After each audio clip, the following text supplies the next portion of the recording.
Thank you, Mr. Chairman. By my count, this is the fourth hearing that Democrats have held this year to try to push their radical agenda to weaponize voting laws for partisan advantage. The first hearing was in the Rules Committee on S1, what many are calling the Corrupt Politicians Act. That bill was the most brazen power grab we've seen in at least a generation. And it was designed so that Democrats would never lose an election for the next 100 years. A month later, the Judiciary Committee held a hearing entitled, quote, Jim Crow 2021. That hearing was designed to impugn Georgia's common sense election bill. But much to Democrats' dismay, it did the exact opposite. By the end of the hearing, Chairman Durbin was forced to admit that the hearing title was simply meant to be, quote, provocative. Why? Well, because the testimony showed that calling Georgia voter integrity efforts Jim Crow was offensive and had no connection to reality. Ironically, there is a connection to Jim Crow that is playing out in this Congress.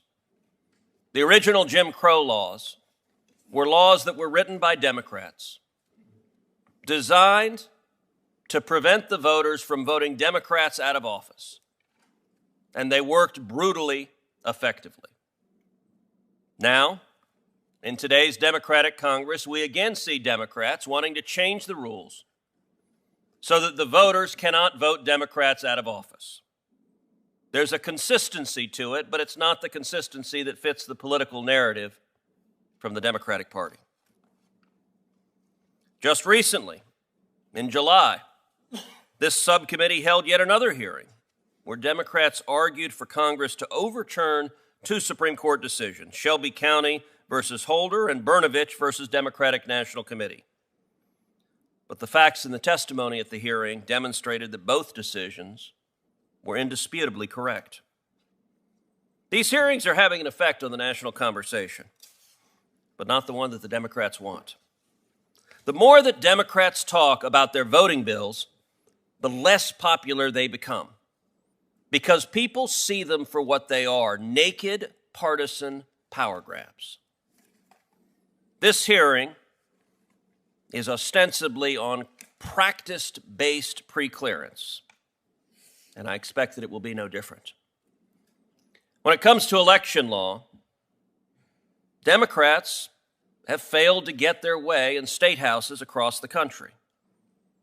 State legislatures elected by the people have not been nearly as willing as Washington Democrats to try to rig the system so the voters can only elect Democrats. So now the solution from our Democratic colleagues is to circumvent the democratic process altogether. These pesky voters have a way of getting in the way of ensuring democratic power.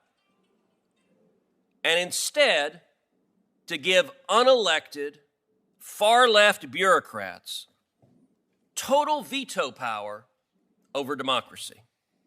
The power to stop popular voting laws dead in their tracks.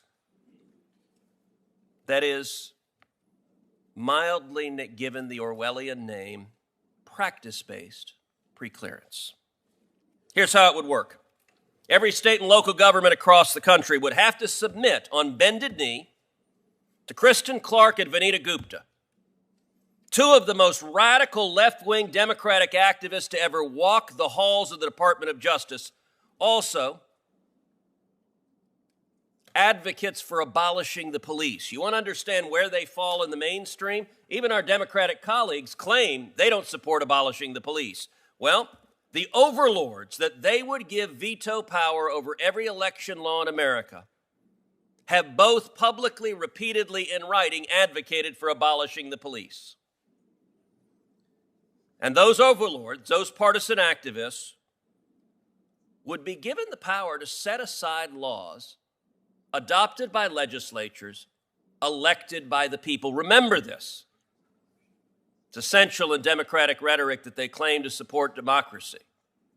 Just pause and understand the proposal they're putting forward undermines democracy. Democracy is the people electing, the people choosing. This bill says, nope. You pesky citizens who have a bad habit of voting for laws that make it harder for Democrats to stay in power forever, we're going to take away the power from the people. That's what this bill is about.